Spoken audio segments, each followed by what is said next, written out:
12 লাখ টাকা সুদে নিলাম, কিস্তিতে নিলাম, আমার নিজের জাহান্নাম প্রয়োজনে ঠিক করে নিলাম, কিন্তু জিফুত্রে বিদেশে পাঠাইয়া গেল। এই বোকা মানুষগুলো, এই আহাম্মক মানুষগুলো কিয়ামতের দিন কবরে, হাসরে, আখিরাতে নিজেরাও পস্তাবে, আফসোস করবে, ওই সন্তানরাও আফসোস করবে, আফসোস করবে। যেটা তোমার দায়িত্ব ছিল না, এটা দায়িত্ব ছিল না। হালাল হারাম, জায়েজ না জায়েজ সবকিছু মিলাইয়া জগা খিচুড়ি করে ঘর করতে হবে, বাড়ি করতে হবে, সংসার করতে হবে, এটা ইসলাম বলে নাই, আল্লাহ বলে নাই, রাসূল বলে নাই। এটা ফরজও না, ওয়াজিবও না, সুন্নতও না, মুস্তাহাবও না। এটা কোনোভাবে, এটা সামাজিকভাবেও কেউ বলে নাই, কেউ বলে নাই। পৃথিবীর কোনো ভদ্রতা এ কথা বলে নাই যে অবৈধ উপার্জন করে হলেও, হারাম রোজগার করে হলেও সন্তানকে তুমি লালন পালন করো, ঘর পরিবারের চাহিদা পূরণ করো। আল্লাহর কসম, এটা পৃথিবীর কোনো মানুষ বলে নাই, আল্লাহও বলে নাই, রাসূলও বলে নাই। আমি নিজে কিতাবে পড়ছি, আল্লাহর নবী সাল্লাল্লাহু আলাইহি ওয়াসাল্লাম বলছেন, লা ইয়াদখুলুল জান্নাতা জাসাদুন গুযিয়া বিল হারাম। যেই দেহ হারামের দ্বারা বেড়ে উঠছে, যেই শরীরের রক্ত মাংস বেড়ে উঠেছে হারাম খাদ্য, হারাম উপার্জনের মাধ্যমে, আল্লাহর নবী সাল্লাল্লাহু আলাইহি ওয়াসাল্লাম বলছে ওই দেহ জান্নাতে প্রবেশ করবে না। কথা তো এটা ভয়ের বিষয় না, আমি নিজে এই হাদিসের ব্যাখ্যায় পড়ছি। মুহাদ্দিসিন কেরাম বলেন, অতএব যে ব্যক্তি হারাম রোজগার করে নিজের দেহ লালন করলো, সাথে সাথে এই হারাম রোজগার দিয়েই সে তার স্ত্রী সন্তানকেও লালন পালন করে, তাহলে এই সুদখোর তোর এই টাকা দিয়া, হারামখোর তোর এই উপার্জন দিয়া তোর বউও খায়, তোর বাচ্চাও খায়, এই সবার শরীর দেহ তৈরি হয়েছে এই হারামের টাকা দিয়া। সবগুলা লোকের জান্নাত তুমি একা বরবাদ করে দিলা, পুরা ফ্যামিলির জান্নাত তুমি শেষ করে দিলে। নিজেরা তো শেষ করলি বেটা, পরিবারটারও শেষ করলি, পুরা ফ্যামিলি শেষ করে দিল। কারণ এই বাচ্চা কাচ্চাগুলো তো সব হারামের এই উপার্জন দিয়ে কি হয়েছে, বেড়ে উঠছে। এদের সবার জন্য জান্নাত বরবাদ করে দিল। কি জঘন্য বিষয়, কি জঘন্য বিষয়। তাফসীরে কুরতুবীতে আমি পড়ছি, ইয়া আইয়ুহান নাসু কুলু মিম্মা ফিল আরদি হালালান তাইয়্যিবা। এই আয়াতের তাফসীরে আছে, হে মানুষ, আল্লাহ বলে কুলু মিম্মা ফিল আরদি হালালান তাইয়্যিবা, জমিনের মধ্যে যা হালাল, যা পবিত্র, তোমরা কেবল তাই খাও। তো ওইখানে আছে সাহাল ইবনে আব্দুল্লাহ তুস্তারি রাহমাতুল্লাহি আলাইহি, একজন বড় বুজুর্গ আল্লাহর ওলি ছিলেন পূর্ব জামানা। উনি বলছেন, আন নাজাতু ফি সালাসাতিন, তিন জিনিসের মধ্যে মানুষের মুক্তি, আখিরাতের মুক্তি। এক, আকলুল হালাল, এক নাম্বার হলো হালাল খাবার, হালাল রোজগার। দুই নাম্বার ওয়া আদাউল ফারাইজ, আল্লাহ তাআলা যত কিছু আমাদের উপরে আবশ্যক করেছেন, হুকুম দিয়েছেন, সেগুলো আদায় করা। তিন, ওয়াল ইক্তেদাউ বিন নবী সাল্লাল্লাহু আলাইহি ওয়াসাল্লাম, সব কাজে প্রিয় নবী সাল্লাল্লাহু আলাইহি ওয়াসাল্লামকে অনুসরণ করা। হালাল খাওয়া, আল্লাহর হুকুম মানা, নবী সাল্লাল্লাহু আলাইহি ওয়াসাল্লামকে কি করা, অনুসরণ করা। এই তিন জিনিসের মধ্যে আল্লাহ নাজাত, মুক্তি, এই তিন জিনিসের মধ্যে।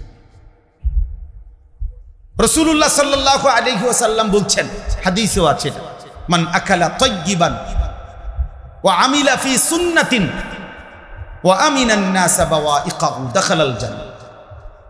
যে খেলো হালাল, আমল করলো নবীর সুন্নত মোতাবেক, মানুষকে কষ্ট দেওয়া থেকে বিরত রইল, নিজেকে বাঁচিয়ে রাখলো কোনো মানুষকে কষ্ট দেওয়া থেকে। আল্লাহ নবী সাল্লাল্লাহু আলাইহি ওয়াসাল্লাম বলেন, এই তিন আমল যারা আছে, যা খায় হালাল খায়, যাই আমল করে সুন্নত মোতাবেক, নবীজির তরিকা মোতাবেক, আর মানুষকে কষ্ট দেয় না, দাখালাল জান্নাহ, সে জান্নাতে ঢুকেইল। কোরআনুল হাদিসের মধ্যে আছে, আল্লাহ নবী সাল্লাল্লাহু আলাইহি ওয়াসাল্লাম বলেন, ইন্নাল্লাহা আমারাল মুমিনিনা কামা আমারা বিহিল মুরসালিন। আল্লাহ তাআলা সমস্ত নবীকে যেই আদেশ করেছেন সমস্ত মুমিনদেরকেও ওই আদেশ করেছেন। কি সেটা? আল্লাহ তাআলা সমস্ত নবীকে বলছেন, ইয়া আইয়ুহার রুসুল কুলু মিনাত তাইয়্যিবাত, হে রাসূলগণ, আদম থেকে মুহাম্মদ সাল্লাল্লাহু আলাইহি ওয়াসাল্লাম সমস্ত রাসূলকে আল্লাহ কোরআনে বলছে, তোমরা কুলু মিনাত তাইয়্যিবাত, যা তাইয়্যিব, যা পবিত্র, যা হালাল তাই খাও। আবার হুবহু আল্লাহ কোরআনে বলছে, ইয়া আইয়ুহাল্লাযীনা আমানু কুলু মিন তাইয়্যিবাতি মা রাযাকনাকুম, হে ঈমানদারগণ, আমার দেওয়া রিজিক থেকে যা পবিত্র, যা হালাল তাই খাও। তো যে আদেশ নবীদেরকে করছেন ওই আদেশ ঈমানদারকেও করছেন। একই আদেশ, একই আদেশ।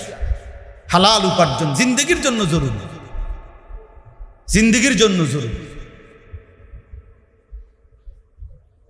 এই জন্য বাপ, ভাই, নওজোয়ান ছেলে সবাইকে বলি, প্রিয় ভাই, জিন্দেগির উদ্দেশ্য ঠিক করা উচিত, জীবনের গন্তব্য ঠিক করা উচিত। ভাইয়া, যার জীবনের কোনো গন্তব্য নাই, যার জীবনের কোনো মঞ্জিল নাই, টার্গেট নাই, যে জানে না কোথায় যাবে, কোথায় গিয়ে থামবে, জীবনের শেষ প্রান্ত কোথায়, এই লাওয়ারিশ, এই মাতাল, এই নফসের পূজারি, মনের চাহিদার পূজারি, আমার যখন যেটা ভাল লাগে আমি তাই করব, তাই খাবো। তো এই জীবন খোদার কসম মানুষের জীবন না, এই জীবন জানোয়ারের জীবন। ওই জীবন জানোয়ারের জীবন, ওই জিন্দিগি জানোয়ারের জিন্দিগি, যে জিন্দিগি শুধুই মনের চাহিদার অনুসরণ। ওই জীবন কুকুরের জীবন, যে জীবন নফসের চাহিদার অনুসরণ। ওয়াত্তাবা হাওয়াহু ফামাসালুহু কামাসালিল কালব, কোরআন শরীফের আয়াত। আল্লাহ বলছেন, আল্লাহ বলছেন, এক কাফের, এক নাফরমান, এক পাপী বান্দার উদাহরণ দিতে গিয়ে কোরআনে আল্লাহ বলছে সূরা আরাফে, যে সে তার মনের চাহিদার অনুসরণ করেছে, আমার হুকুম ভুলে গেছে। ফামাসালুহু কামাসালিল কালব, আল্লাহ নিজে বলেন মনের চাহিদার অনুসরণ করার কারণে তার উদাহরণ, দৃষ্টান্ত কামাসালিল কালব, কুকুরের মতো। কুকুরের মতো, সরাসরি কোরআন শরীফের আয়াত, কোনো ব্যাখ্যা নাই, স্বাভাবিক আয়াত। এই জন্য যে কয়জন নওজোয়ান ছেলে আসছো ভাইয়া, যে কজন বয়স্ক বাবা আছেন, আমার ফিকির একটাই, আমি এইটাই বলি সারা বছর, সারা জিন্দিগি, যে অভিভাবক আপনি আপনার কর্তব্য বুঝেন। নওজোয়ান, তুমি তোমার পরিচয় চেন। কিশোর যুবক, তুমি এটা বুঝতে শিখো যে এখানেই পৃথিবী, এই হাসি আনন্দ, এই তামাশা, এতটুকুই তোমার জীবন, শেষ না। আমরা এখানেই শেষ না, আমাদের আরো লম্বা গন্তব্য আছে। ওয়াকালু মা হিয়া ইল্লা হায়াতুনাদ দুনিয়া, আল্লাহ বলছে সমস্ত কাফের বেঈমানের কথা, যে তারাই শুধু বলে জীবন মানে আর কিছুই নয়, ইল্লা দুনিয়া, শুধুই দুনিয়া। এ তো বেঈমানের কথা, আল্লাহ কোরআনে বলছে, মুশরিকের কথা, মুমিনের কথা হইতে পারে। আল্লাহ কোরআনে বলছে ফামিনান নাসি মান ইয়াকুলু রাব্বানা আতিনা ফিদ দুনিয়া ওয়া মা লাহু ফিল আখিরাতি মিন খালাক। আল্লাহ বলে কিছু মানুষ আছে এমন, যারা শুধুই বলে আল্লাহ আমারে যা দিবেন দুনিয়ায় দেন, দুনিয়ায় আমি যেমনে যেমনে চাচ্ছি আল্লাহ দুনিয়া আমার এমনি এমনি দেন। আমার আশা আল্লাহ 30 শতক জায়গা লইয়া বা 100 শতক জায়গা নিয়ে একটা বাড়ি করবো, আমনে দেন। আমার আশা 4 তলা বিল্ডিংটার কাম আগামী 1 বছরের ভিতরে শেষ করবো, আল্লাহ আমনে দেন।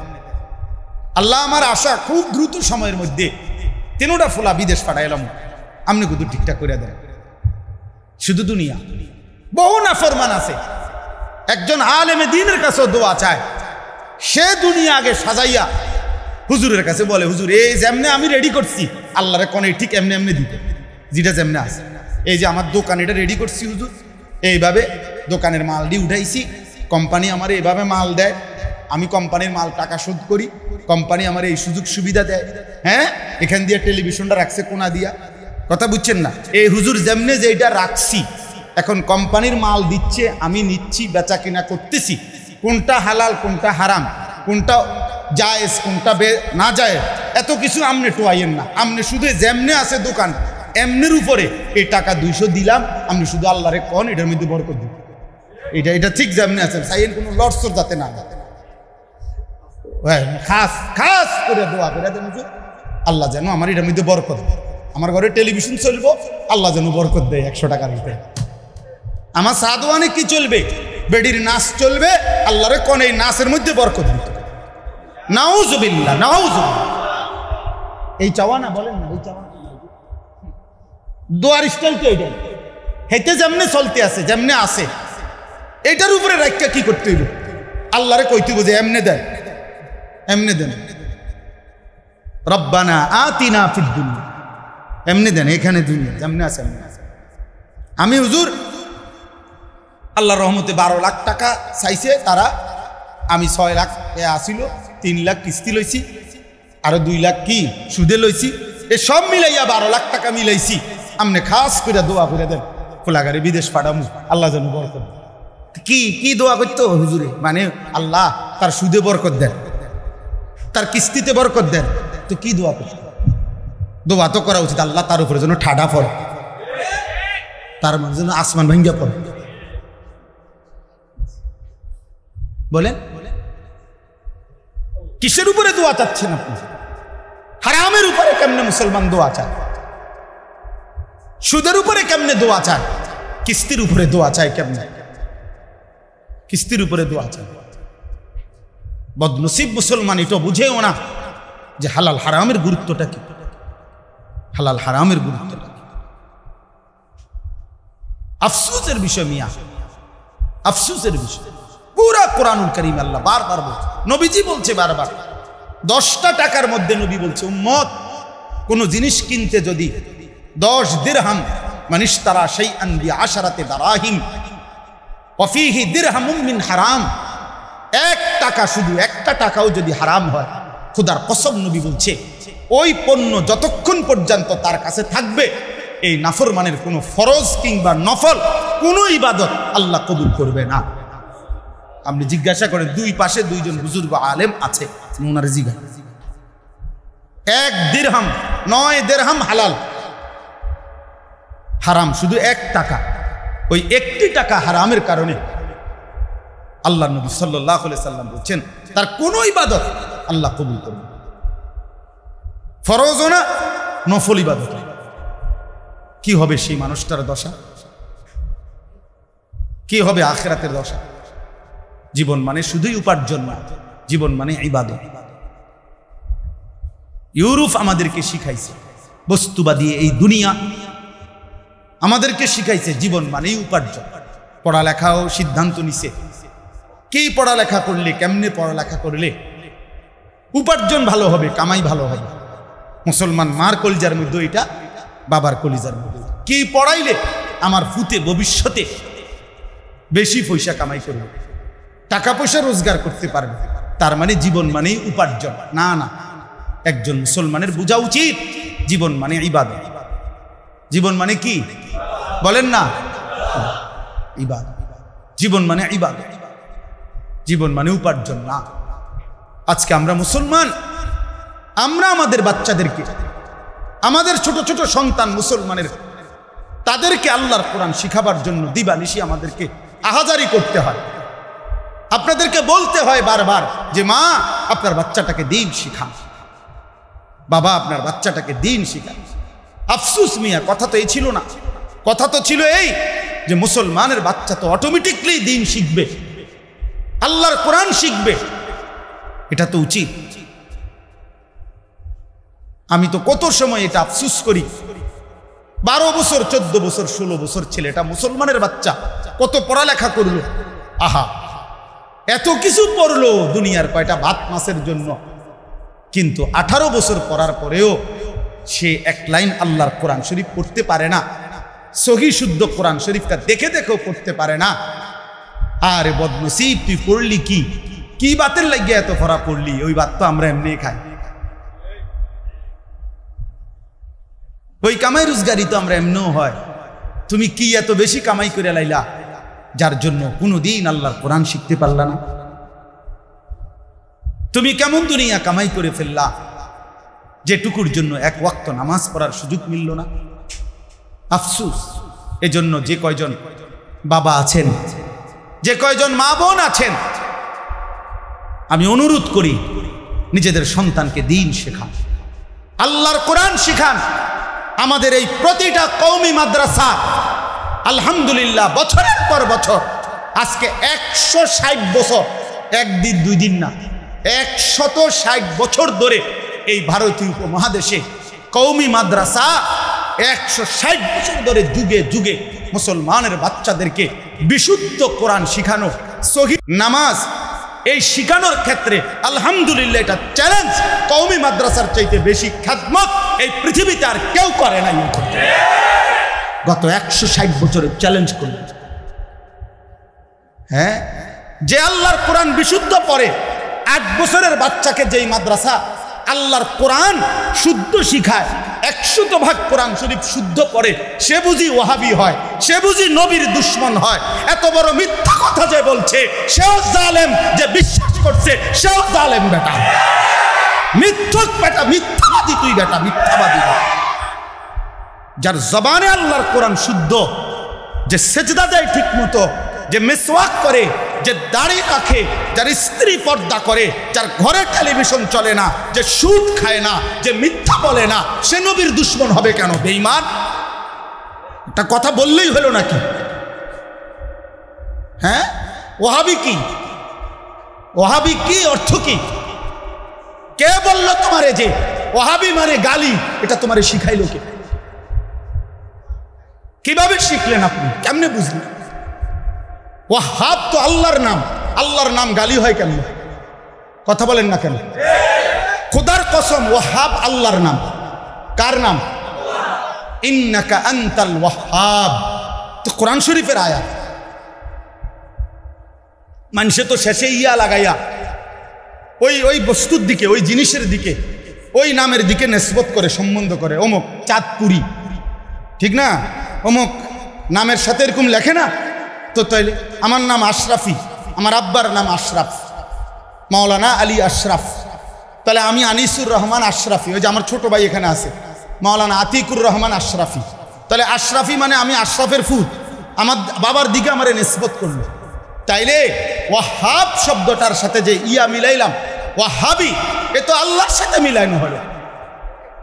কেউ রে রব্বানি বলে মানে আল্লাহওয়ালা, কেউ রে ওয়াহাবি বলে মানে আল্লাহওয়ালা, কেউ রে হক্কানি বলে মানে হক মান্যওয়ালা। এই জন্য ধাক্কা ধাক্কির দরকার নেই, কোনো ধাক্কার দরকার নেই। আপনি ইনসাফ করেন, ইনসাফ, ইনসাফ করেন, ইনসাফ করেন। চোখে দেখা সত্যকে অস্বীকার করার কি আছে? যে মুসলমান যুগ যুগ ধরে আল্লাহর কোরআন বিশুদ্ধ শিখায়, সে নবীর দুশ্মন হবে কেন? কথা বলে, সে নবীর দুশ্মন। রাসূলুল্লাহ সাল্লাল্লাহু আলাইহি সাল্লামকে কোন দিক দিয়ে আমরা অপমান করছি? নবীজিকে আমরা শেষ নবী মানি না। কথা বলেন না কেন? নবীজি সাল্লাল্লাহু আলাইহি সাল্লামের জন্য দুরূদ শরীফ আমরা পড়ি না। রাসূলুল্লাহ সাল্লাল্লাহু আলাইহি ওয়াসাল্লামের সুন্নাত অনুসরণ করার আমরা চেষ্টা করি না। তাহলে আমি নবীর বিরোধিতা করলাম কোথায়? কিসে বিরোধিতা করছি? আমি রাসূলুল্লাহ সাল্লাল্লাহু আলাইহি সাল্লামের বিরোধিতা করছি কোথায়? কোন দৃষ্টিতে বিরোধিতা করলাম? কেন বিরোধিতা করব? তার বিরোধিতা করব কেন? তিনি রাসূলুল্লাহ সাল্লাল্লাহু আলাইহি সাল্লামের বিরোধিতা কেন করব আমরা? বলেন কেন? এটা কোনো যুক্তি হইতে পারে? কোনো বিষয়ে যদি, আচ্ছা ধরে নেন, কোনো বিষয়ে যদি দুইটা মত থাকে, তো এরকম তো অসংখ্য দিনই বিষয়ের মধ্যে একাধিক মত আছে, তো সেই কারণে আপনি অপ্রকাশ্যে গালি দিবেন? হ্যাঁ, এটা বুঝি কথা হইল? এই জন্য বাপ ভুল কইরেন, আখেরাত খুব কাছাকাছি, আখেরাত খুব কাছাকাছি। দুনিয়া আমাদের প্রত্যেকেরই পার হয়ে যাবে কোনো না কোনোভাবে। দোস্ত, দুনিয়া পার, হাসলেও দুনিয়া শেষ, কাঁদলেও দুনিয়া শেষ। সুখের দুনিয়াও ভোর হয়, দুঃখের রাতও ভোর হয়, বাসর রাতও ভোর হয়, ফাঁসির রাতও ভোর হয়। মদের আড্ডায় যে যুবক, তার রাতও ভোর হয়ে যায়। তাহাজ্জুদের সেজদায় কাঁদে যেই যুবক, তার রাতও ভোর হয়ে যায়। কোনো রাতই বাকি থাকে না দোস্ত, জীবন চলেই যায়। স্বার্থপর এই দুনিয়া কারো কথা মনে রাখে না, স্বার্থপর এই দুনিয়া কারো জন্য থেমে থাকে না। পরশুদিন আমি গতকালকের আগের দিন সকালবেলা ফজরের নামাজের আধা ঘন্টা পরে আমার মেয়েটারে মাদ্রাসায় দিয়ে আসার জন্য গেছি আমার গাড়িতে, মারুতি গাড়িতে করে। আসার সময় দেখছি একটা হাইয়েস্ট গাড়ি আর ট্রাক 10 মিনিটের ব্যবধানে ওই রোডেই ফিরে আসছি, আইসা দেখি অ্যাক্সিডেন্ট, মুখামুখি। হাইয়েস্ট গাড়িটার ড্রাইভারটা ভিতরে ঢুকে গেছে একদম। পরে যখন বের করছে কিছুক্ষণ পরে ড্রাইভার মারা গেছে। কিন্তু আমার বলার উদ্দেশ্য হলো হুজুর, এই যে ড্রাইভারটা মারা গেল, জলজ্জন্ত একটা মানুষ গাড়িটা চালাইতেছে, চালাই এখানে আইছে, এই অবস্থায় লোকটা মরে গেছে। কিন্তু একটা গাড়ি, এতগুলো গাড়ি জ্যাম বাজে গেছে, কিন্তু একটা গাড়ির দাঁড়াইবার কোনো সময় নাই। পুরা হর্ন টিপতে আছে সবাই, মানে সাইড দাও, জলদি সাইড দাও, ডানি দিয়া বামে দিয়া প্যাঁ পু কইরা ভ্যাঁ ভু কইরা সবাই পার হয়ে গেল। কারো হাতে সময় নাই। একজন মানুষ জলজ্জান্ত মারা গেল, কেউ যে 10 মিনিট থেমে যাবে, একটা গাড়ি থাইমা থাকবে, কারো হাতে সময় নাই।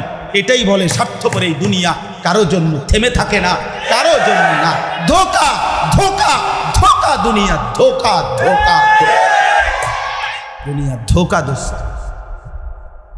ভালোবাসা ধোকা, নারীর হাসি ধোকা, বন্ধুদের আড্ডা ধোকা, মোবাইলের এই ছবি ধোকা। যুবক, তোমারে ধোকা দিচ্ছে, ভিন নারী তোমারে ধোকা দিচ্ছে। সে তোমার কাছে নিজের রূপ যৌবন বিক্রি করে তোমারে দেখাইয়া, তোমারে ছবি দেখাইয়া সে উপার্জন করে, আর তুমি বোকা, টাকাও শেষ করো, যৌবনের শক্তিও শেষ করো। হায় হায় আহাম্মক যুবক, করলিটা কি? কারে দেখাবে? কোন বেড়ি দেখা নিজের চরিত্রটাও নষ্ট করলি, নিজের আখলাকটাও শেষ করে দি। কোন বেটিরে দেখি? কার বেড়িরে দেখি? কিত্তা দেখলা? সে তো তোমার হবে না কোনোদিন, আর সে হলেও তো তুমি নিবা না। এত ফসা মহিলা যে নিজের শরীর, নিজের যৌবন, নিজের রূপ মানুষকে সারা পৃথিবীর জন্য খুলে দিছে উন্মুক্ত, এই নাফরমান রে নিয়ে তুমি করবা কি? এটা বিধি কিতা পাইবা? যা আছে তো দেখাইয়াই দিছে, এটা বিধি আছে কিতা আছে? হ্যাঁ, এই জন্য দোস্ত আমার, বন্ধু আমার, আমি ব্যক্তিগতভাবে মনে করাই দিল, আল্লাহর কোরআন শিখান, আল্লাহর কোরআন শিখেন, দিন শিখেন। নিজের সন্তানকে বঞ্চিত করবেন না, আল্লাহর কোরআন থেকে বঞ্চিত করবেন না। মাদ্রাসায় ভর্তি করান বাচ্চাকে, দিন সে জেনারেল শিক্ষাও শিখান, কোনো মানা নাই। একেবারে আটলান্টিক মহাসাগরের গভীরতা পর্যন্ত জ্ঞান অর্জন করুক, হিমালয়ের পর্বতের উচ্চতা পর্যন্ত আপনার সন্তান জ্ঞান শিখুক, কোনো মানা নাই। কিন্তু আল্লাহর কোরআন থেকে বঞ্চিত করে, নামাজ থেকে বঞ্চিত করে, আখিরাত থেকে বঞ্চিত করে এটা করবেন না, করবেন না। বলেন ইনশাআল্লাহ, বলেন ইনশাআল্লাহ। কওমি মাদ্রাসা নবীর দুশ্মন বানায় না, এটা যুগ যুগ ধরে পরীক্ষিত, যুগ যুগ ধরে। কারো মতের ভিন্নতার কারণে এটা নবীর দুশ্মন হইতে পারে না, ওনার মতের ভিন্ন হইতে পারে, কোনো ব্যক্তি বিশেষের মতের ভিন্ন হইতে পারে, সেটা হইতে পারে, কিন্তু রাসূলুল্লাহ সাল্লাল্লাহু আলাইহি সাল্লামের দুশ্মন এই আমরা এত বড় মিথ্যা কথা বইলেন না, ভাইবেন না, বিশ্বাস করেন। আলহামদুলিল্লাহ, শত শতবার, হাজার হাজার বার, লাখো বার এই পৃথিবীতে কওমি মাদ্রাসার উলামায়ে কেরাম কলিজার খুন দিয়ে, ইমানের শক্তি দিয়ে প্রমাণ করেছে রাসূলুল্লাহ সাল্লাল্লাহু আলাইহি সাল্লামের ভালোবাসায়। এই বাংলাদেশের জমিনেও যদি গত 100 বছরের ইতিহাস তালাশ করা হয়, তো ইনশাআল্লাহ কওমি মাদ্রাসার তালেবে ইলম, উলামায়ে কেরাম, ভক্ত অনুরক্তরা আল্লাহর নবীর ইজ্জতের জন্য সবচেয়ে বেশি কুরবানি, নজরানা তারাই বেশি পেশ করেছে। চলেন, প্রয়োজন ইতিহাসের আলোকে প্রমাণ হোক, নিরপেক্ষ প্রমাণ হোক, বিচার হোক, গত 100 বছরের ইতিহাস প্রমাণ হোক। ইনশাআল্লাহ প্রমাণ হবে যে রাসূলুল্লাহ সাল্লাল্লাহু আলাইহি ওয়াসাল্লামের ইজ্জতের জন্য কার অবদান করবে। যখনই কেউ নবীর বিরুদ্ধে কথা বলছে, রাসূলুল্লাহ সাল্লাল্লাহু আলাইহি ওয়াসাল্লামকে ব্যঙ্গ বিদ্রুপ করছে, তখনই গর্জে উঠছে কারা, কদ্দুর। চলেন ইতিহাস বিশ্লেষণ করি, আল্লাহ আমাদেরকে বুঝ দান। আমার সর্বশেষ কথা হলো, আমি যেখান থেকে কথা শুরু করছিলাম, ওই ছোট 2টা বাচ্চা মূলত শুরুতেই মোবাইল দিয়া ভিডিও করতেছিল, এই মূলত ওদের ওইখান থেকে আমার এতগুলো কথা। অর্থাৎ ওই মা বাবা বা ওই অভিভাবক যেই হোক, যিনি ওই বাচ্চা দুটার হাতে বড় মোবাইলটা দিল, উনি জালেম, উনি অবুঝ, ওই বাচ্চা অবুঝ। যে তার হাতে দিছিল উনি মূলত অবুঝ, উনি বুঝল না যে সন্তানকে গড়তে হয়। আমরা মনে করছি শুধু বাজার সদাই, ভাত মাছ চাল ডাল, ফ্রিজ এসি, সোফা খাট পালং, দালান ওয়াল, বিল্ডিং টাইলস, এটাই হলো ঘর সংসার পরিবার, স্ত্রী সন্তানের লালন পালন, এগুলোর ব্যবস্থা করা। না রে বাপ, এগুলোরে সংসার বলে না। সংসার বলে মানুষকে মানুষকে। স্ত্রী সন্তানের সেজদা, ঈমান, আমল, আখিরাত, এটা হলো সংসার, এটা হলো খেদমত, এটা হলো মূল কাজ। এদের ঈমান, এদের আমল, এদের আখিরাত, এদের নামাজ। যে ব্যক্তির ঘরে স্ত্রী সন্তান নামাজ পড়ে না, যার ছেলে মেয়ে ফজরের নামাজ পড়ে না, যে ঘরে রঙিন টেলিভিশনে রাতের 1টা পর্যন্ত নাচ গান, নাটক, সিনেমা, নর্তকীর ছবি, হিন্দি সিরিয়াল চলে, যে ঘরের সব আপনার আল্লাহর নাফরমানিতে পাল্লা দিচ্ছে, কেউ বিড়ি খায়, কেউ সিগারেট খায়, কেউ রুমে রুমে মোবাইল টিপে, নারী দেখে, নাচ দেখে, ছবি দেখে, ফজরের নামাজ কেউ পড়ে না, টেলিভিশন চলছে বছরের পর বছর। আল্লাহর কসম, ওই সংসার মূলত সংসার না, ওইটা বিরান ঘর, মরুভূমি ছাড়া আর কিচ্ছু না। ওইটা বিরান ঘর, আলগা ঘর, যে ঘরে মানুষ থাকে না। মানুষ থাকে ওই ঘরে যে ঘরে মালিকের সেজদা হয়, আল্লাহর জিকির হয়, আল্লাহর গোলামি হয়, আল্লাহর বন্দিগি হয়।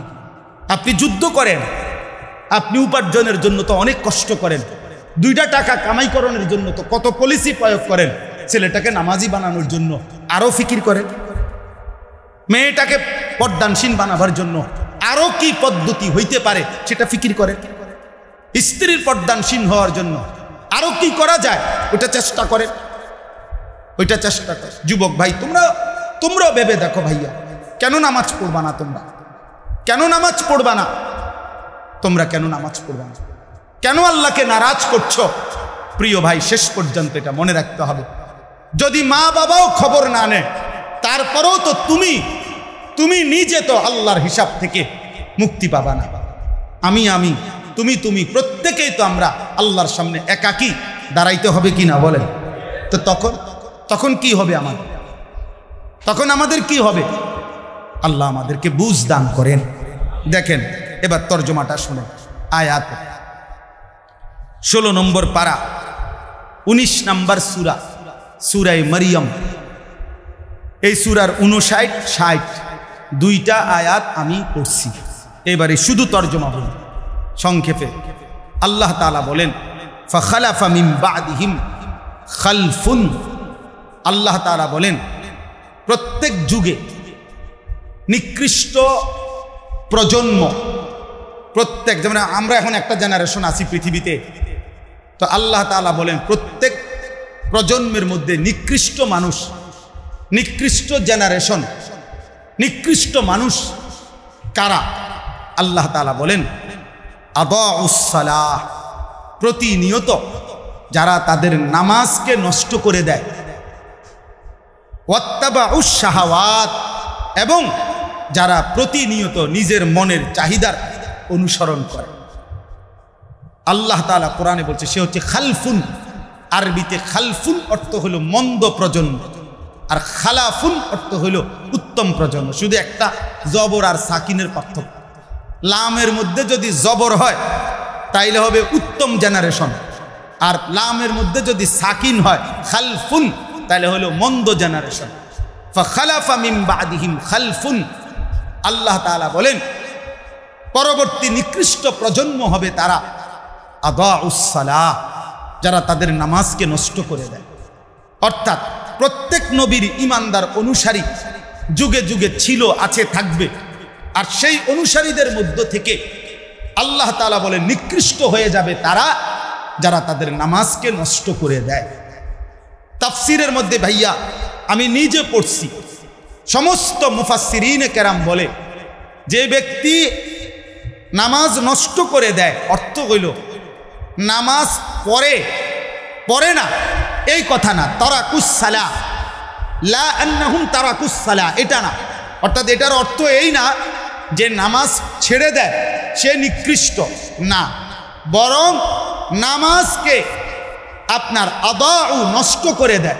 অর্থ হইল 1 নাম্বার যথাসময়ে নামাজ পড়ে না, সবসময় নামাজ দেরিতে পড়ে, ইউআখিরুনাস সালাহ, নামাজকে তাখির করে।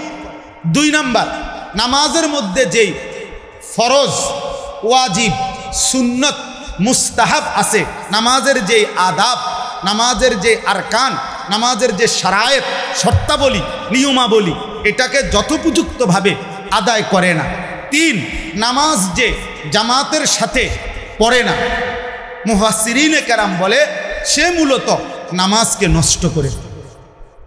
এখন যে নামাজ পড়েই না টোটাল, ওইতে কোনো প্রজন্মের ওই মানুষের কোনো দলভুক্তই নেই,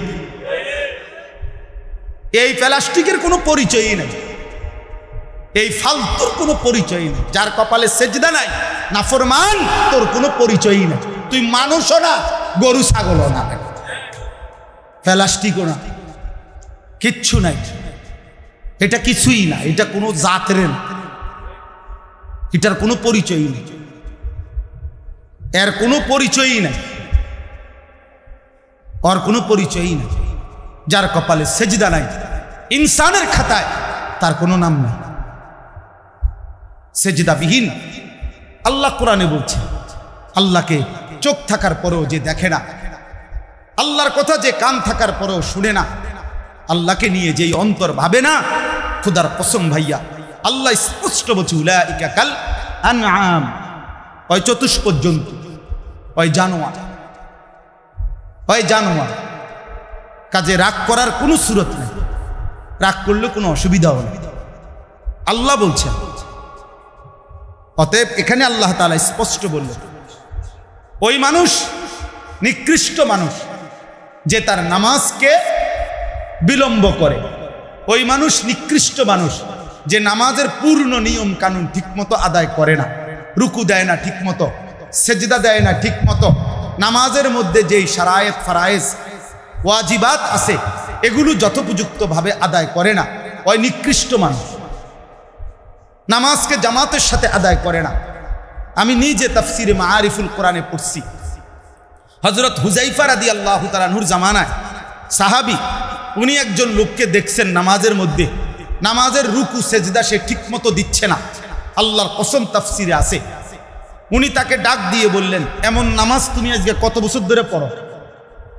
তো সেই লোক বলছে, আমি আজকে 40 বছর ধরে এভাবেই নামাজ পড়ি। আল্লাহর কসম, রব্বে কাবার কসম। তাফসিরের মধ্যে লিখছে, হযরত হুযাইফা রাদিয়াল্লাহু তাআলা আনহু বলছেন, মনে রেখো গত 40 বছরে তুমি কোনো নামাজ আদায় করো নাই,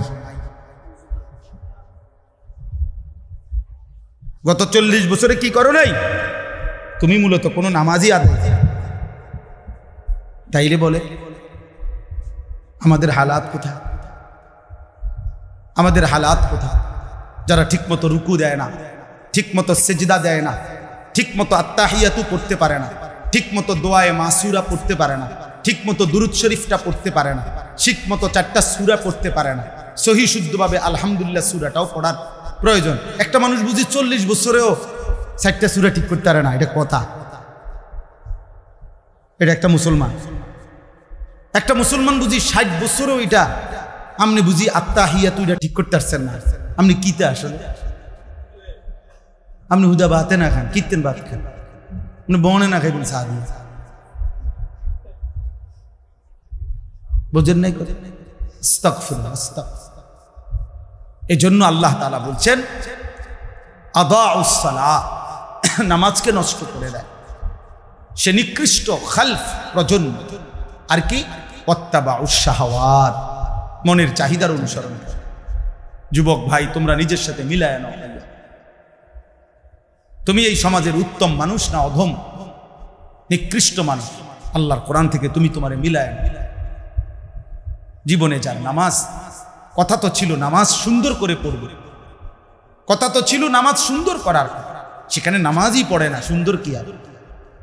হয়তো নামাজই চিনে না, 10 ঘন্টা 5 ঘন্টা 8 ঘন্টা চলে যায়, একটা বারও রবের সেজদার কথা মনে আল্লাহ নবী সাল্লাল্লাহু আলাইহি সাল্লামের স্পষ্ট হাদিস, নবীজি বলছে যে নামাজ ত্যাগ করে হাসরের দিন তার হাসর হবে কি ফিরাউন, নমরুদ, কারুন, হামান, উবাই ইবনে খালফ, এই নিকৃষ্ট, এই পৃথিবীর সবচেয়ে বড় নিকৃষ্ট কাফের বেঈমানদের সাথে তার হাসর। আল্লাহ কোরআনে বলছে ফাওয়াইলুল লিল মুসাল্লিন আল্লাযীনা হুম আন সালাতিহিম সাহুন, যারা নামাজকে অবহেলা করে তাদের জন্য ওয়াইল, জাহান্নামের একটি নিকৃষ্ট অংশ, যেখানে অত্যন্ত নির্মম ভীষণ আযাব, এমন নিকৃষ্ট আযাবের মধ্যে নিক্ষিপ্ত। কোরআনুল কারীমের মধ্যে আছে জাহান্নামী, অনেক জাহান্নামীকে ফেরেশতারা জিজ্ঞেস করবে মা সালাকাকুম ফি সাকার ক্বালু লাম নাকু মিনাল মুসাল্লিন, এই নাফরমান কেন জাহান্নামে আসলি? তো জাহান্নামী বলবে লাম নাকু মিনাল মুসাল্লিন, আমি নামাজি ছিলাম, আমি নামাজি ছিলাম।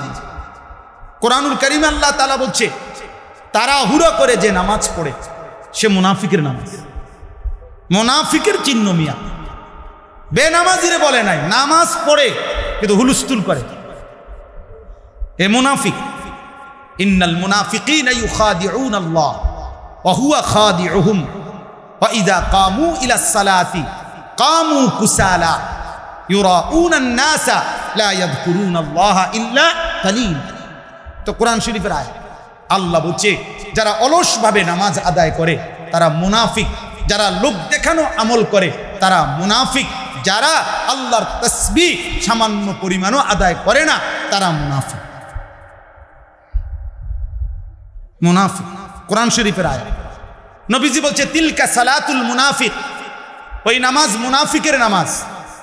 যে ব্যক্তি ইয়ারকুবু হাত্তা তাগরুবা শামস, সূর্য ডুবা পর্যন্ত অপেক্ষা করে, অতঃপর যখন সূর্য ডুবতে শুরু করে হাত্তা কানাত বাইনা কারনাই শাইতান কামা ফানাক্কারা আরবাআন, যখন সূর্য ডুবার সময় হয়ে গেছে এই সময় তাড়াহুড়া কইরা আসরের নামাজের 4 রাকাত কোন রকমে 4টা ঠোকর মারে, রাসূল বলে ওইটা মুনাফিকের নামাজ, মুনাফিকের নামাজ। তাইলে চিন্তা করে দেখেন মিয়া, বেনামাজি তো পরের খবর, নামাজ পড়ার পরও যদি অবহেলা করে, অলসতা করে, গাফলতি করে, সেই ব্যক্তিকেই নবীজি বলছে মুনাফিক। তো বেনামাজির হালাত কি? বেনামাজি কত নম্বরে পড়লো? বেনামাজির হিসাব কি?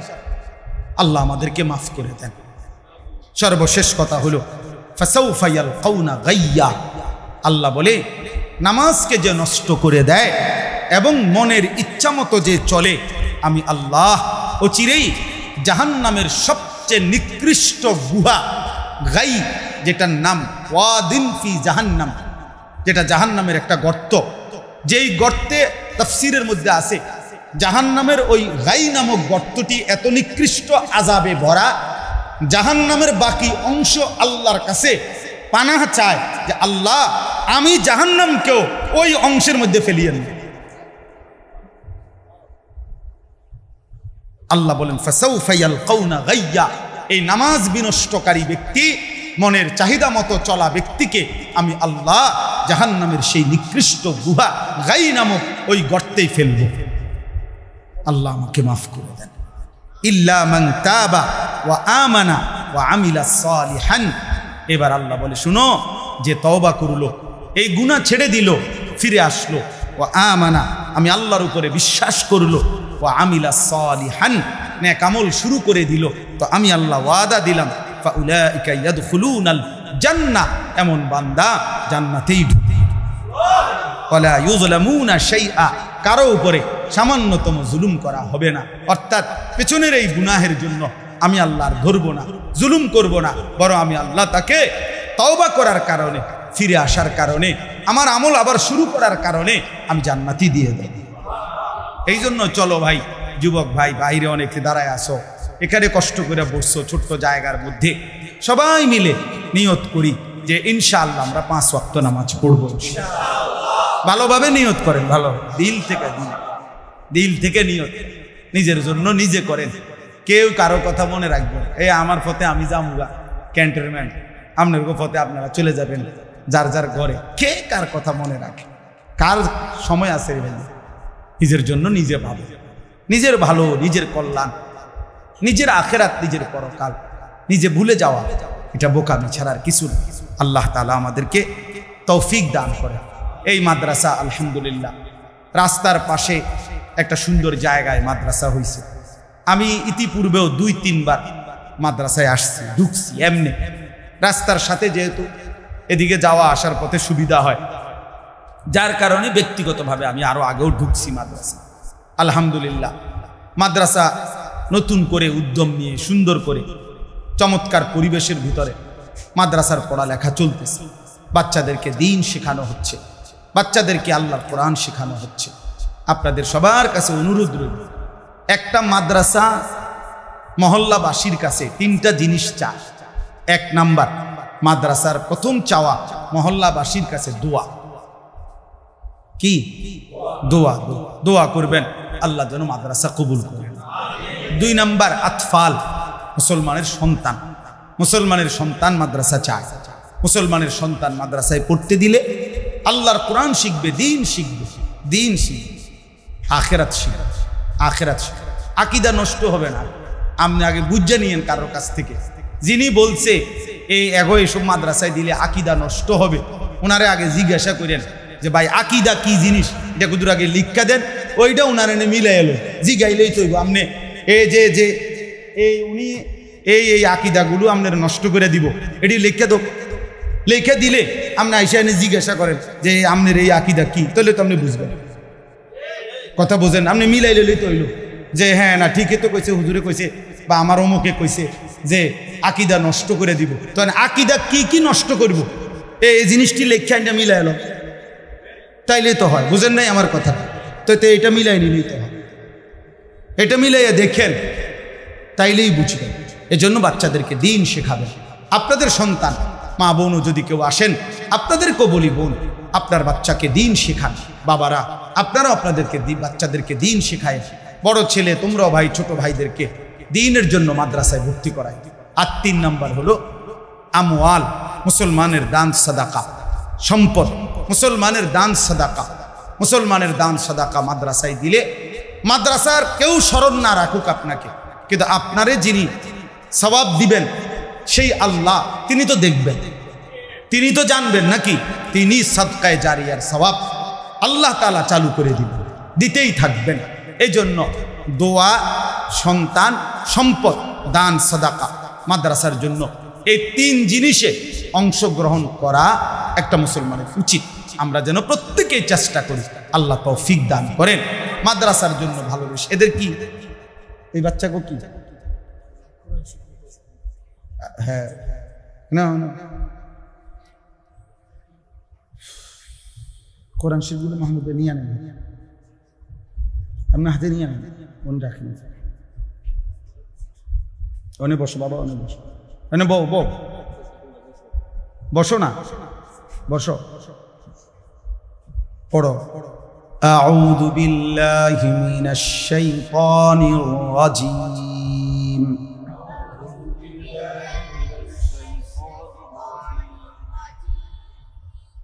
বিসমিল্লাহির রহমানির রহিম।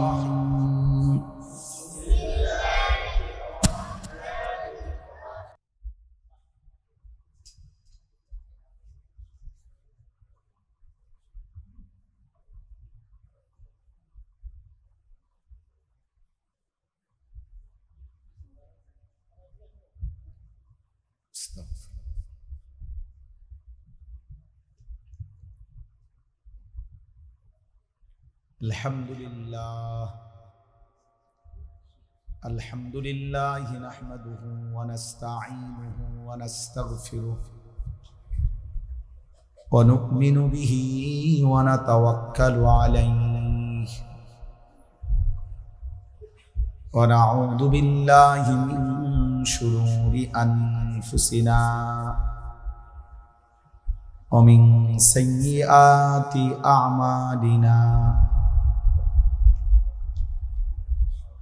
من يهده الله فلا مضل له ومن يضلله فلا هادي له ونشهد أن لا إله إلا الله وحده لا شريك له ونشهد أن سيدنا وحبيبنا ومولانا محمدا عبده ورسوله أما بعد فأعوذ بالله من الشيطان الرجيم بسم الله الرحمن الرحيم فخلف من بعدهم خلف أضاعوا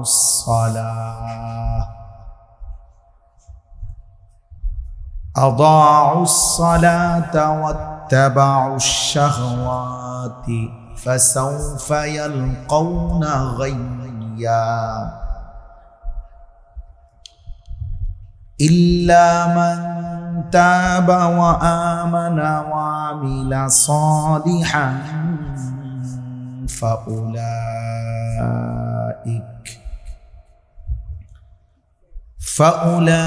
فأولئك يدخلون الجنة ولا يظلمون شيئا صدق الله مولانا العظيم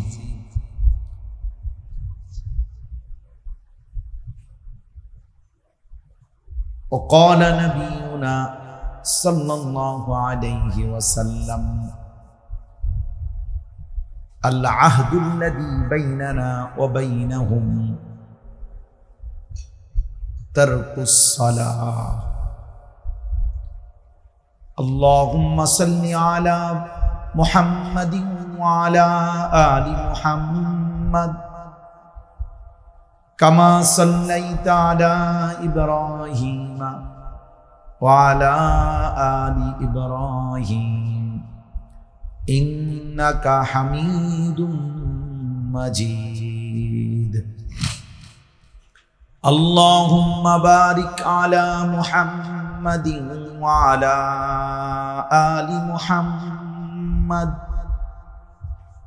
كما باركت على إبراهيم وعلى آل إبراهيم إنك حميد مجيد سبحانك لا علم لنا إلا ما علمتنا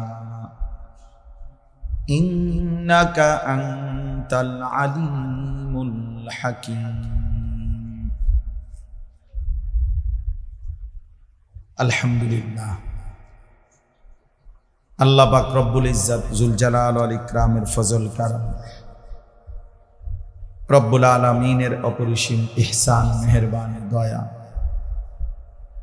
আল্লাহ তাআলা আমাদেরকে আজ 15 জুলাই 2025 রোজ মঙ্গলবার বিবাড়িয়া জেলা আখাউড়া উপজেলাধীন সতরা মাদ্রাসা দারুল উলুম সিদ্দিকে আকবর রাদিয়াল্লাহু তাআলা আনহু অত্র মাদ্রাসায় আয়োজিত আজকের এই মাসিক ইসলাহি মজলিসে অনেক শ্রদ্ধাভাজন বুজুর্গ উলামায়ে কেরাম আহলুল্লাহদের উপস্থিতিতে আল্লাহ তাআলাই আমাদেরকে আসবার বসবার আল্লাহর জন্যই জমা হওয়ার তৌফিক দান করেছেন আলহামদুলিল্লাহ। নবী সাল্লাল্লাহু আলাইহি ওয়াসাল্লাম হাদিসের মধ্যে ইরশাদ করেছেন, মা মিন মাউলিদিন অথবা মাউলুদিন ইল্লা ইউলাদু আলাল ফিতরা ফাআবাওয়াহু ইউহাব্বিদানিহি আও ইউনাসসিরানিহি আও ইউমাজ্জিসানিহি। নবীজি সাল্লাল্লাহু আলাইহি ওয়াসাল্লাম বলেন, প্রত্যেক মানব সন্তান, প্রতিটা ভূমিষ্ঠ শিশু মায়ের পেট থেকে যে এই পৃথিবীতে ভূমিষ্ঠ হয়, জন্মগ্রহণ করে, আল্লাহ তাআলা প্রত্যেককেই ফিতরাত তথা ইসলাম দিন মানা, আল্লাহকে মান্নার পূর্ণ যোগ্যতা দিয়েই ভূমিষ্ঠ হয়, পাঠান। প্রতিটা মানব সন্তান আল্লাহকে মানার পূর্ণ যোগ্যতা নিয়েই ভূমিষ্ঠ হয়। অতঃপর পিতা মাতা ফাআবাওয়াহু, অতঃপর তার মা বাবা ইউহাব্বিদানিহি, ওই সন্তানটিকে ইহুদি বানিয়ে ফেলে, আও ইউনাসসিরানিহি, অথবা খ্রিস্টান বানিয়ে ফেলে, আও ইউমাজ্জিসানিহি, অথবা অগ্নিপূজক বানিয়ে ফেলে। এটা রাসূলুল্লাহ সাল্লাল্লাহু আলাইহি সাল্লামের হাদিস। অর্থাৎ মা বাবার গাফলতি, খামখেয়ালি, মা বাবার সন্তান লালন পালনের ক্ষেত্রে আল্লাহ তাআলা এবং তার রাসূল সাল্লাল্লাহু আলাইহি সাল্লামের দিক নির্দেশনা কি, এটা না জানা অথবা এটা ব্যাপারে অবহেলা করার মাধ্যম হয়ে ধীরে ধীরে বাচ্চাটা আচারে আচরণে আখলাকে ইহুদি হয়ে যায়, অথবা খ্রিস্টান হয়ে যায়, অথবা মূর্তি পূজক হয়ে যায়, ঈমানদার না থাকে। তাইলে রাসূলুল্লাহ সাল্লাল্লাহু আলাইহি ওয়াসাল্লাম এই কথা স্পষ্ট বলছেন যে মা বাবার গাফলতি, অবহেলা সন্তানকে বরবাদ করে ফেলে। হাদিসের মধ্যে আছে, নবী সাল্লাল্লাহু আলাইহি ওয়াসাল্লাম বলেন, মা নাহালা ওয়ালিদুন ওয়ালাদাহু মিন নুহলিন মিন আদাবিন হাসান। মা বাবা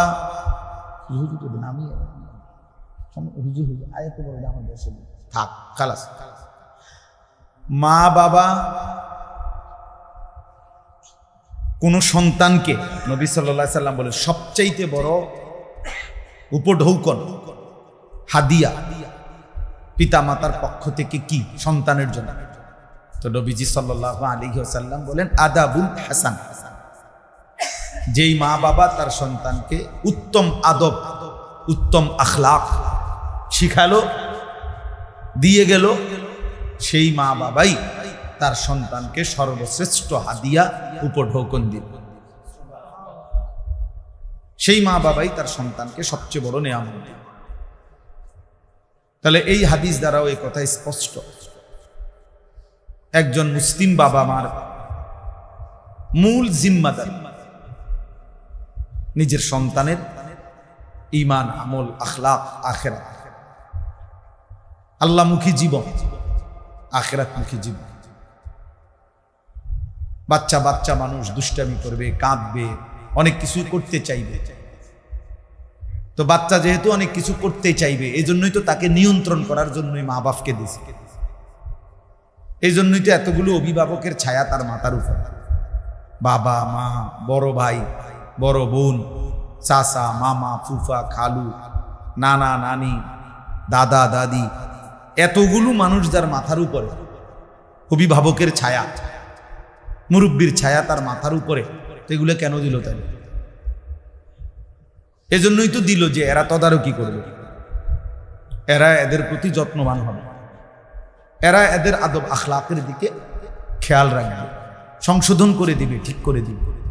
ছোটবেলাতেই তাকে দিন শিখাবে, কোরআন সুন্নাহর প্রয়োজন পরিমাণ ইলম তাকে শিখাবে।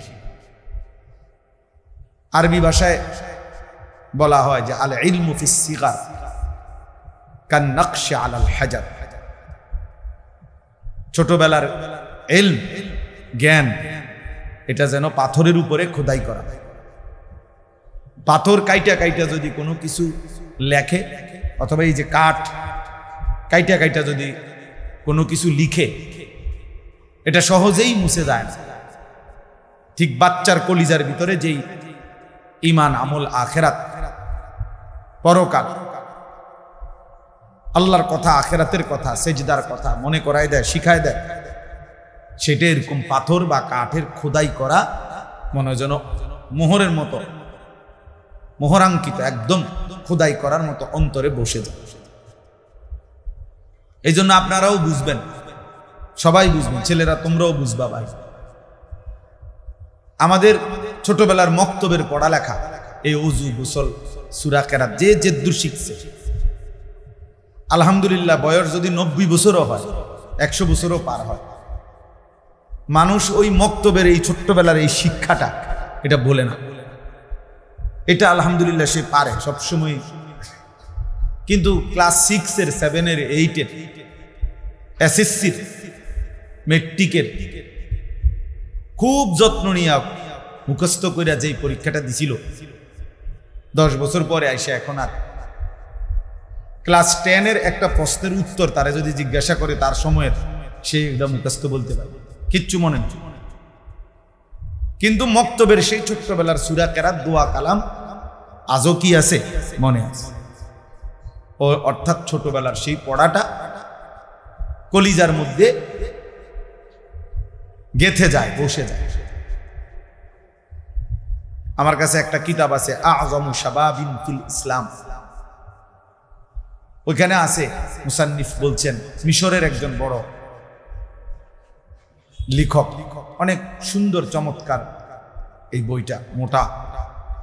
ওইখানে আছে যে তিনি বলছেন একজন ব্যক্তি আটা, ময়দা, এইটারে যেমন আটার কাই, আটার ময়দার, এটারে যেমন নিজের হাতে মন মতো একদম ভালো করে ময়লা দলিত মথিত করে ভালোভাবে রুটি বানানোর জন্য যেভাবে নিজের হাতে নিজে বানায় নেয়, আটাটাকে পানি দিয়া মিশাইয়া নিজের মতো করে যতক্ষণ মন চায় এটাকে নরম করে।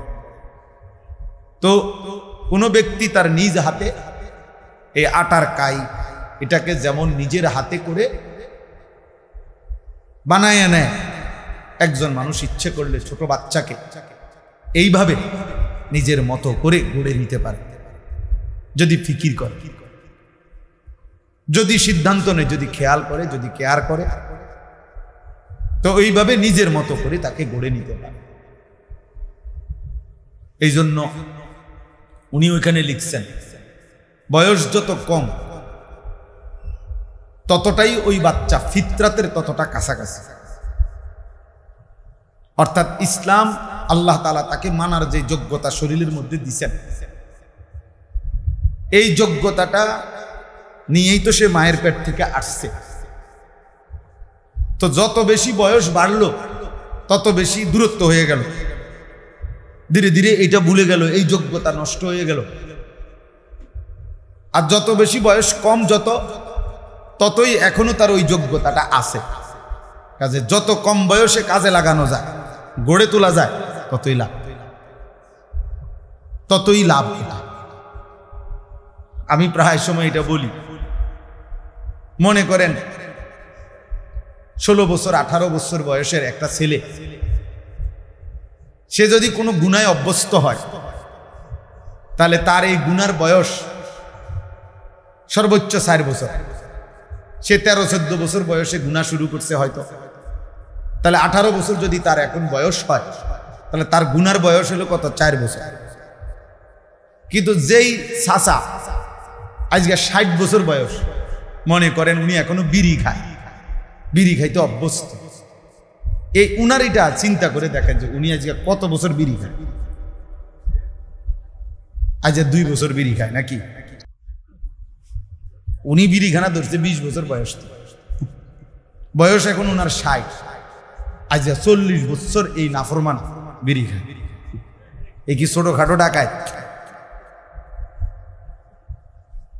এই লোকের গুনাহ কি পরিমাণ পোক্ত হয়ে গেছে চিন্তা করে দেখ। আজ 60 বছর বয়সেও টেলিভিশন দেখে, 60 বছর বয়সেও কথা বললে গালি ছাড়া কথা বলতে পারে। 60 বছর বয়সেও এখনো কিস্তি নেয়, এখনো হারাম, এখনো মানুষের বেড়ি দেখলে আগ করে চায় থাকে। তাহলে কি পরিমাণ তার গুনাহ ভারী, গুনাহ ভারী। কারণ উনি আজকে 40 বছরের নাফরমান, 30 বছরের নাফরমান। এই জন্য যত বয়স কম তত আকরাব ইলাল ফিতরা, ফিতরাতের তত কাছাকাছি। মানে আল্লাহ তাআলা প্রদত্ত ওই যোগ্যতা তার এখনো নষ্ট হইয়া যায় নাই, বরবাদ হইয়া যায় না। এই জন্যই দেখেন আমাদের মাদ্রাসাগুলোতে যুগ যুগ ধরে ছোটবেলার এই পড়াটাকে নুরানি শিখানো, কোরআন শরীফ হেফজ করানো, ওযু নামাজ ঠিকঠাক করানো, সব কিছুর ক্ষেত্রে ছোট বয়সটাকে 10 বছর 11 বছরের ভিতরে ভিতরে চেষ্টা করা হয় যে নুরানি সূরা কেরাত, 40টা হাদিস, প্রয়োজনীয় দোয়া মাসআলা, নামাজের নিয়ম কানুন এবং কোরআনুল কারীমের মুখস্থ করানো, হেফজ করানো, এই সব কিছুর জন্যই চেষ্টা করা হয় যেন তার এটা 12 বছরের ভিতরে শেষ হয়ে যায়। অর্থাৎ এতে করে এই সময় যদি তার কলিজার ভিতরে আল্লাহর কোরআন বসায় দেওয়া যায়, ওযু নামাজ, রুকু সেজদা, হালাল হারাম এবং পাক নাফাক, পবিত্রতার গুরুত্ব, এটা যদি সে বুঝে ফেলে, করে ফেলে, শুরু করে, চলমান থাকে, তা আশা করা যায় বাকি হায়াতটা তার এভাবেই চলবে ইনশাআল্লাহ, এভাবেই চলবে। মনে করেন আমি অনেক সময় এটা বলি, ছোটবেলায় যে মাদ্রাসায় পড়ে নুরানি শিখে সূরা কেরাত শুদ্ধ করে নিছে, নামাজ ঠিক করে নিছে, রুকু সেজদা, তো মনে করেন হইতে পারে কোনো এক সময় সে অন্যান্য দুনিয়াবি কোনো কাজে লাইগা গেল, অথবা দুনিয়াবি ব্যস্ততার মধ্যে ডুবে গেল, কিন্তু এতটুকু নিশ্চয়তা আছে যে যখনই নামাজ পড়ুক তার সূরা কেরাত যেহেতু শুদ্ধ, ওযু নামাজ যেহেতু শুদ্ধ, তার নামাজটা শুদ্ধ হবে, নামাজটা শুদ্ধ হবে। কিন্তু যিনি শিখলো না, আল্লাহর কোরআন সহি শুদ্ধ করলো না, যার কোরআন শরীফ অশুদ্ধ, সূরা কেরাত অশুদ্ধ, 40 বছর বয়সে 60 বছর বয়সে যদি উনি ফুল টাইম মসজিদেও থাকে, মনে করেন উনি একের মসজিদেই থাকে, মসজিদে ওনার বাদ দিয়ে যায়, উনি একবারে কাবা শরীফের ছাদে উঠে নামাজ পড়ছে, মনে করেন কি লাভ হয়েছে? আপনার নামাজ তো হয় না। যার কেরাত অশুদ্ধ তার নামাজ হয় না, কারণ এটা ফরজ। নামাজের মধ্যে কেরাত পড়া এটা কি ফরজ। ফরজ ভুল হলে সহু সেজদা দিলেও কি হয় না, নামাজ হয় না। এটা দোহরাইতে হবে, পুনরায় পড়তে হবে। আপনি পুনরায় কেমনে পড়বেন? আপনি পুনরায় পড়লে তো এটাই পড়বেন, আপনি ডকে তো এটা, আপনি আরো 10 বার পড়লেও তো আপনি এইটাই পড়বেন। আপনি যেইভাবে পড়েন এমনিই তো পড়বেন, আপনি এত শুদ্ধ কেমনে পড়বেন? আপনি তো এত শুদ্ধ পারেন না, আপনি তো সূরাটাই শুদ্ধ বলতে পারেন না। আমরা আপনার এই হজ্জের সফরেও দেখি বয়স্ক বাবা চাচাদের কাছে শুধু তালবিয়াটা লাব্বাইক আল্লাহুম্মা লাব্বাইক এইটা শুদ্ধ করার জন্য বুকটা মাটিতে লেগে যায় হাজির। এই ব্যাটারে শুধু এইটা ঠিক করতে করতে দানটা শেষ, কিন্তু আলাপ শুরু করলে মাশাআল্লাহ ওনার পণ্ডিতির লগে মাড়ির তলের সাপ বিচ্ছু যদি থাকে এটা উঠতে যাবে, এমন ডাকায়, মানে এমন কথার ডক, বাপরে বাপ, কথার ছুটে বালা মানুষ জাগাত বই খাওয়া যেত না। পণ্ডিত, এত পণ্ডিত মাতবর, কিন্তু সূরা কেরাত ঠিক করতে কইবে না, কি আমরা এই বয়স আসেনি, ইতান ওনার কইয়া লাভ নাই, কোন রকম আল্লাহ আল্লাহ কইয়া মরে গেলে কোন রকম মরলেই আমরা ওনার জন্য কবরে নাস্তা পানি নিয়ে ফেরেস্তা আপেল মালটা লইয়া বইয়া দিচ্ছে ওনার জন্য, উনি শুধু কোন রকম মরিয়া কবরে গেলেই ওনারে ফেরেস্তা ভাত তরকারি খাওয়া, উনি বাপটা এমন। অথচ কোরআনুল কারীমের মধ্যে আল্লাহ তাআলা কোন রকম মরতে নিষেধ করছে, বলছে কোন রকম বাচ্চা থাকছে মরিও না, মরলে পুরা মরিও, ওয়ালা তামুতুন্না ইল্লা ওয়া আনতুম মুসলিমুন। অর্থ তো হইল পুরা মুসলিম হয়ে মৃত্যুবরণ করতে বলছে। আমার খুলনার হজরত আরিফ বিল্লাহ হজরত মাওলানা মুফতি নুরুল আমিন সাহেব, বহুত বড় বুজুর্গ হজরত, হজরত সব সময় বলে যে ইমানের ৭৭টা শাখা আছে, একজন মুসলমানের উচিত মৃত্যুর আগে আগেই ইমানের ৭৭টা শাখা, এটা লিখা একটা একটা করে দেখা পইরা নিজের সাথে মিলানো, আমার মধ্যে আছে কোনটা নাই কোনটা, যেটা আছে এটা আলহামদুলিল্লাহ, যেটা নাই ওইটা কেন নাই, ওইটা আমি আনবো কিভাবে আমার মধ্যে, এইভাবে মিলাইয়া মিলাইয়া একারে দাগ নম্বর খতিয়ান মিলাইয়া ইমান পূর্ণ করে তার কবরে যাওয়া উচিত, তার কবরে যাওয়া উচিত। আল্লাহ তাআলা বলছে উদখুলু ফিস সিলমি কাফা, পুরাপুরি ইসলামের মধ্যে ঢুকতে, পুরাপুরি ইসলামের মধ্যে ঢুকতে। এই জন্য বাপ, আমার বলার উদ্দেশ্য হলো প্রত্যেক মানব সন্তান, বাচ্চা বয়স যত কম সে তত ফিতরাতের কাছাকাছি, সে তার মধ্যে মানার যোগ্যতা এখনো শেষ হয় নাই, আল্লাহর হুকুম মানার যোগ্যতা এখনো শেষ হয়ে যায় নাই। যত কম বয়সে যতটা কাজে লাগানো যায়, দিনমুখী করা যায়, আল্লাহমুখী করা যায়, আখিরাতের জন্য প্রস্তুত করা যায়, ততটাই লাভ। কিন্তু অনেক দুর্ভাগা মা বাবা আছে, ছোট বয়সে বাচ্চাটাকে অবহেলা করে ফেলে দেয়, যে হুজুর বাচ্চা মানুষ আস্তে আস্তে ঠিক হয়ে যাবে। আমি সবসময় বলি এটা, আস্তে আস্তে বাচ্চা ঠিক হয় না।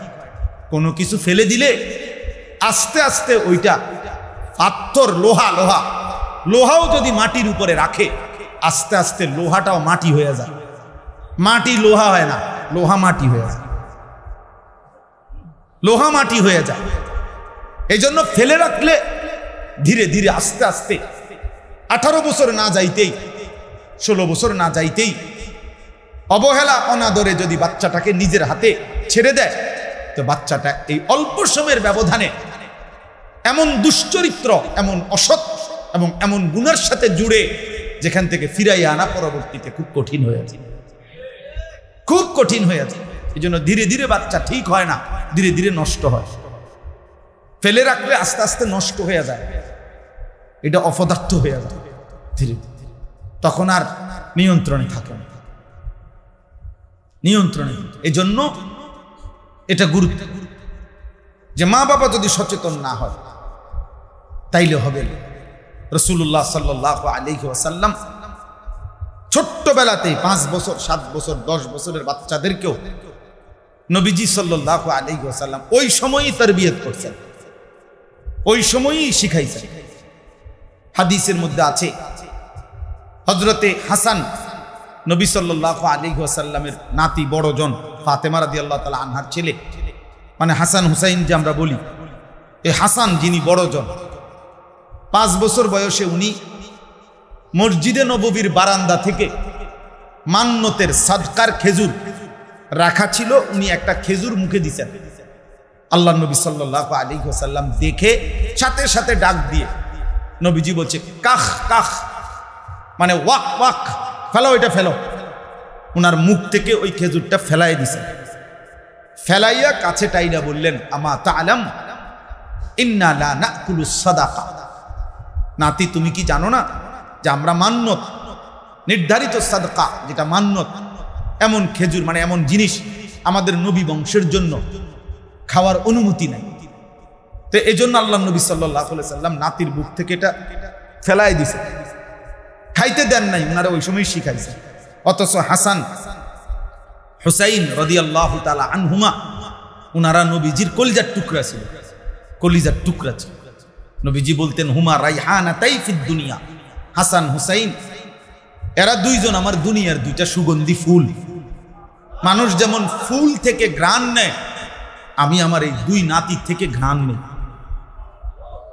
এমন মহব্বত করতেন। আরো কত ঘটনা আছে ওনাদের ভালোবাসার, কত ঘটনা, কিন্তু আখলাক শিখানোর ক্ষেত্রে ছাড় দেন না, ছাড় দেন না। যে নাতিরে কাঁধের উপরে নিয়ে চড়াইছেন সেটাও এক মহব্বত, কিন্তু আখলাকের ব্যাপারে ছাড় দেন না।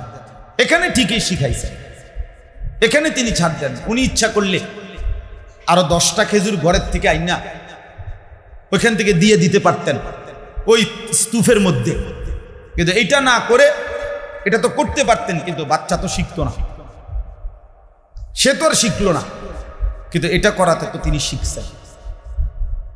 নবী সাল্লাল্লাহু আলাইহি ওয়াসাল্লামের সাথে 10 বছর বয়সী একজন সাহাবী, তিনি রাসূলুল্লাহ সাল্লাল্লাহু আলাইহি ওয়াসাল্লামের সাথে খাইতে বসছেন।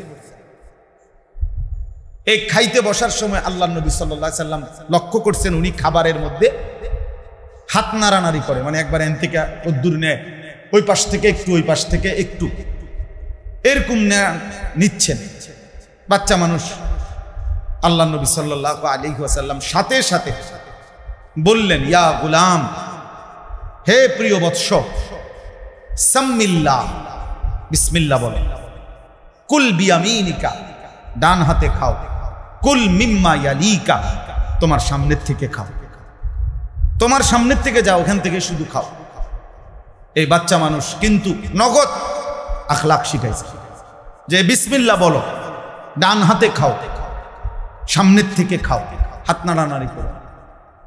তাইলে বাচ্চা হিসেবে তৎক্ষণাৎ আখলাক শেখানো দরকার, এখনই শিখাইছে, এখনই শিখে না। বাচ্চা মানুষ, ফুলান মানুষ এরকম করেই, তো সে শিখবে কখন? সে তো করেই, আমিও কই, কিন্তু তাকে শিখাবে কে? কেউ না একজন যদি না শিখায়, শিখবে কোত্থেকে?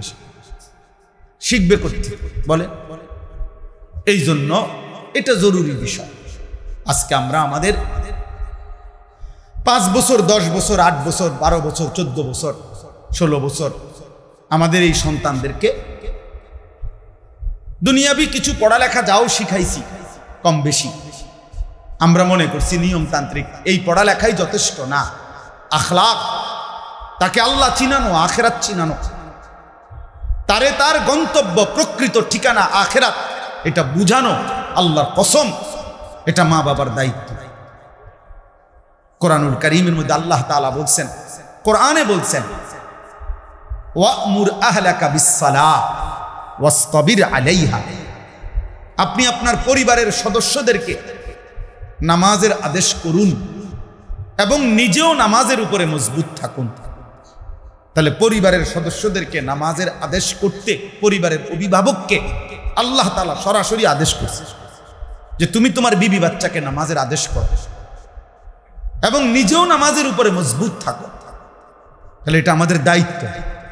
আমরা দায়িত্ব যেটা, এটা পালন করি নাই, আর যেটা আমাদের দায়িত্ব ছিল না, আমরা ওইটাকে ব্যস্ত হিসাবে গুরুত্ব দেই, যে সুদে পারি, কিস্তিতে পারি, ওজনে কম দিয়া পারি, বাটপারি করে পারি, সিটারি করে পারি, যেমনে পারি আমার সংসারের চাহিদা মিটানোর জন্য আমার উপার্জন করতে হবে, এটা আমার দায়িত্ব। যেমনে হোক, হালাল হোক, হারাম হোক, কিস্তি হোক, সুদ হোক, নাজায়েজ হোক, আমি টাকা মিলাইয়া কমপক্ষে 10 শতক 30 শতক জায়গা একটা বাড়ি করতেই হবে আমাকে। আমি থাকতে থাকতে আমার এই 4 তলা বিল্ডিং এর কাম শেষ করে দিয়ে যাইতেই হবে, নাইলে আমার জিফুত ফতে ফতে হাঁটবে। আমি থাকতেই আমার ছেলে বিদেশ পাঠাইয়া আমার চোখে আমি কামাই রোজগারি করে এটা দেখে যাইতে হবে, কামাই রোজগার। এই জন্য প্রয়োজনে